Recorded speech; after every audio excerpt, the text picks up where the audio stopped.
decided you would put yourselves forward. Why?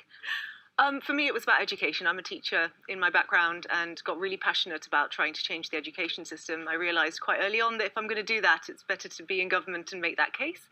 And then I chose a party. So actually I decided I unusually wanted to be an MP and then compared policy to what would work and joined the Lib Dems. Does that mean you didn't have a political affinity beforehand? Not really. I mean, I think party affinity? Yeah, party affinity, absolutely not. I had voted Lib Dem, but I'd also considered voting for other well, mainly Labour, to be honest.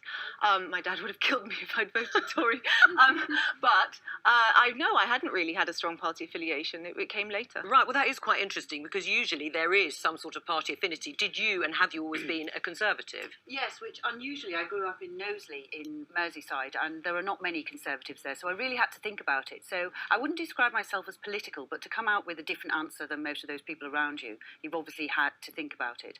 So I always voted Conservative. I'd never considered becoming an MP, and the reason I did is because somebody asked me to. Oh, who was that? I was Baroness Anne Jenkin, who set up Women's Wing with Theresa May, and I met her in the theatre in London in the interval, so, you know, beware, these people are everywhere. She did well in quite a short space of time to persuade you. Yeah, well, she goes out really looking for, the Conservative Party very much recognise that they want to get more diverse, and they go out deliberately looking for people that, I mean, for me, I have a working class background, obviously I'm from Liverpool Comprehensive School, did an apprenticeship at 16, normal jobs, and, you know, and a Conservative to boot. So and she just randomly met me and said, you know, there's a campaign called Ask Her to Stand, actually, 50-50 Parliament, and it's quite effective because quite often women do need that extra push. Right, well, what was the reaction from people around you, family and friends? Well, they couldn't believe it because actually by that time I had gone on to have quite a successful business career, and in fact I think my parents are still kind of shocked that I've taken a successful business career where everybody liked and respected me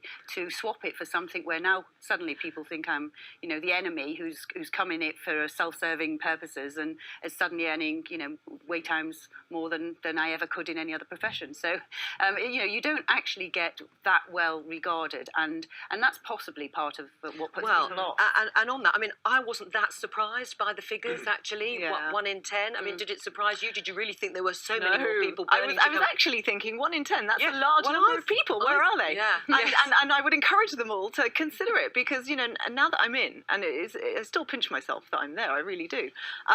But I do believe that a lot of people will have the skills to do a really great job. And it's very clear to me that when I look across the House, and I'm sorry, it's older men who are white, you know, still predominantly, we need the other voices there. It really makes a huge difference. So to all those people thinking of doing it, do it. Don't just think about it. So you do think it is key to broaden further and much more swiftly the sort of makeup of the House? Absolutely. And I think every party, every political party can do better, needs to do better. We're still, they celebrate that this is the most diverse parliament ever. It's still nowhere near good enough.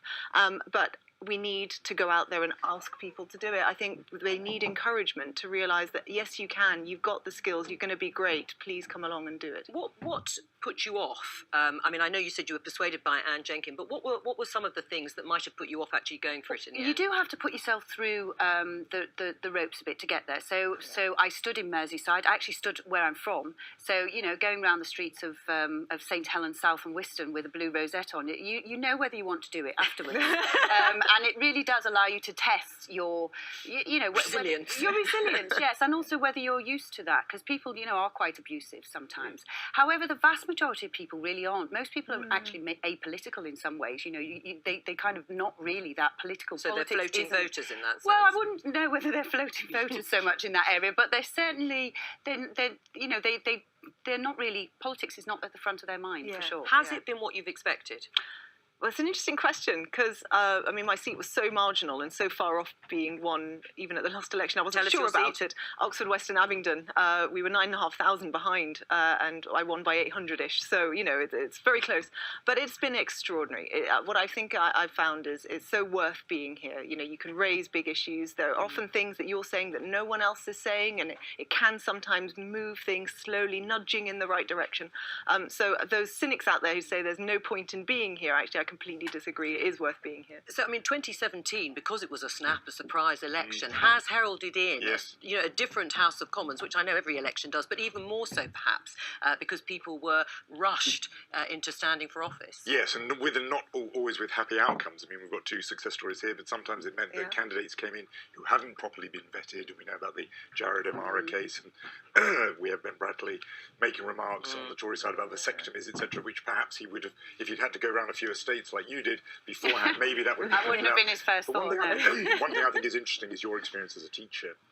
And earlier we heard from a former doctor. Yeah. And I think sometimes it's people who feel frustrated with the amount of change they can affect directly on a sort of small scale. I think I need to actually get my levers on the sort of big change and therefore go to government or to Parliament. I think exactly. Just finally, perhaps an unfair question. Political heroes? Oh, Winston Churchill's mine, actually. Okay, and for you? Mine's Shirley Williams, partly because as a woman she had the steely determination and intellect, but she was also kind and compassionate, and she managed to marry the two, and that's extraordinary. Thank you both for coming in. Thank you.